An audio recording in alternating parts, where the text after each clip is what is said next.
What's up, guys? This is Sam Talks About Games, and today I'm going to be talking about how Metroid Prime 4 can work in an open world.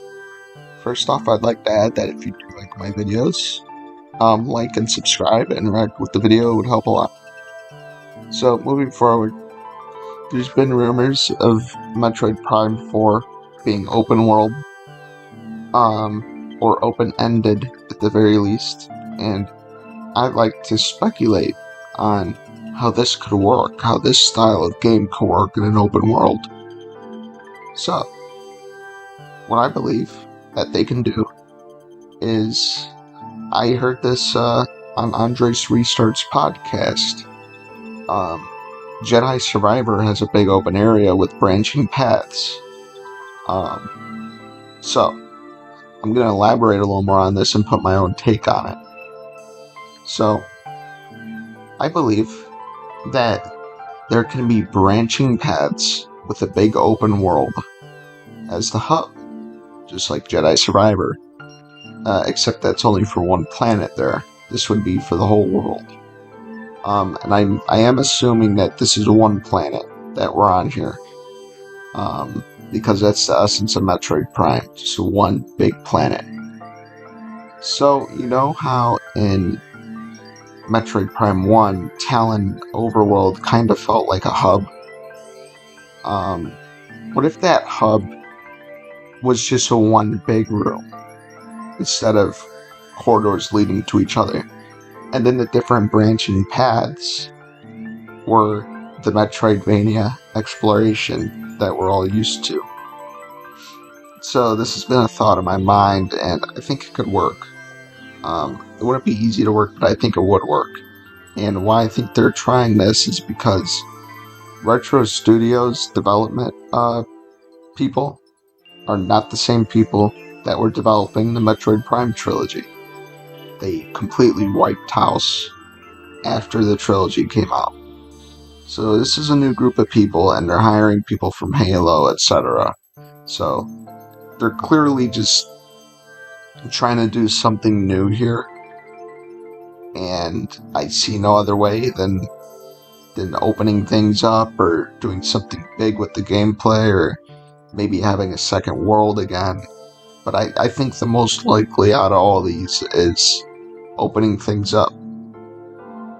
So I think they could have let's just say the planet's called Mercury, I don't know, Mercury Overworld, and it would lead to these caverns on one end, and it would lead to these ice areas on the other end, and then it would lead to this ancient ruins similar to Prime, and you would have to go through one of these ruins to do the other. So it would not be open world, but it would feel very open, similar to how Xenoblade Chronicles 3 kind of feels open world, but it really isn't. If there's no loading screens in Xenoblade Chronicles 3, it would probably be considered open world.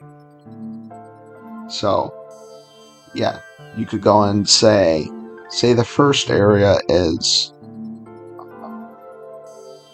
the Mercury ruins, right? And then you go on that side of the planet, and then you don't require any items. You get them throughout that little area, and it's tight corridors, Metroidvania style exploration, and you get that item, and you then use that to go to the second area, which could be the fire caverns, and then you would use the previous items you've gotten to go through there.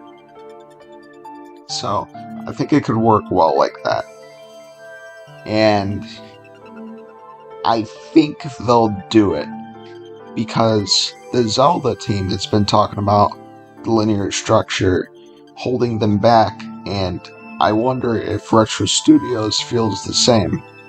We shall see, but I think there's a better chance than ever of them going this route.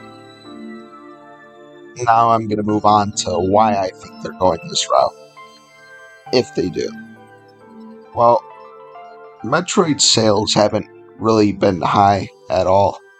Their highest selling game is Metroid Dread on the Switch, which broke 3 million, but didn't hit much above that.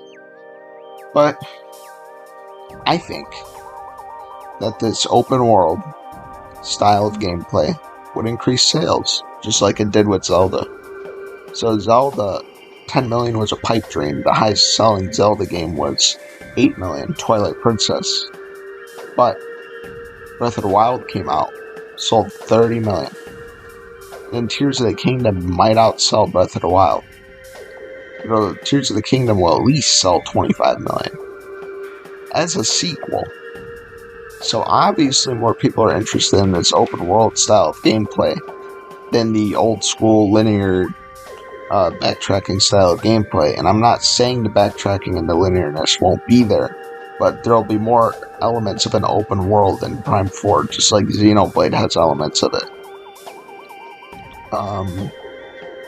And I think this would increase sales. I think maybe if they didn't have an open world, I think Prime 4 would still be the best-selling Metroid, maybe 4 to 5 million. And I think with the open world, Metroid Prime 4 could sell 10 million. Especially if we consider the fact that there may be multiplayer. They're hiring people from Call of Duty, Halo, so they want the gunplay to actually be a lot better and smooth. So I think there's a very solid chance of there being online multiplayer, team deathmatch, etc. I think there's a very good chance of that. And that combined with an open world could really expand the audience to be a lot larger. So, moving forward, I'm not saying this multiplayer has to detract from the single player experience. As I said, it's likely to be an open world, so it's likely to be the most expansive single player experience in Metroid history. But if they have the budget to do so, why not throw multiplayer in there? As long as the single player is as good as it should be, you might as well add multiplayer. Call of Duty Modern Warfare 2 has multiplayer, Spec Ops, campaign, all this stuff. And the campaign's pretty damn good. And the campaign looks to be pretty damn good in Modern Warfare 3. It's actually an open world campaign where choice matters. So that's really cool. I don't think they're going to add choice or anything to Metroid Prime 4's campaign. I think it's going to be open-ended, and you will feel like you're traversing an open world. That's how I think it's going to be. And I think with the added benefit of online multiplayer, team deathmatch, domination, whatever, maybe they add their own spin on it, like Bounty Hunter multiplayer style. I think that would really help a lot. Now, think of this for a moment.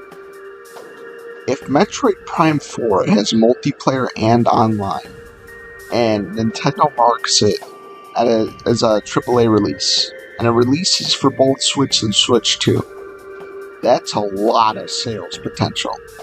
I think this game could get to 15 million if they do all that. I think with the open world stuff alone, it could get to 10 million, but I think there's potential for 15 million. Before Breath of the Wild came out, we never knew how much potential Zelda had. We thought it was just 8 million, that's it, Bing Bap Bop.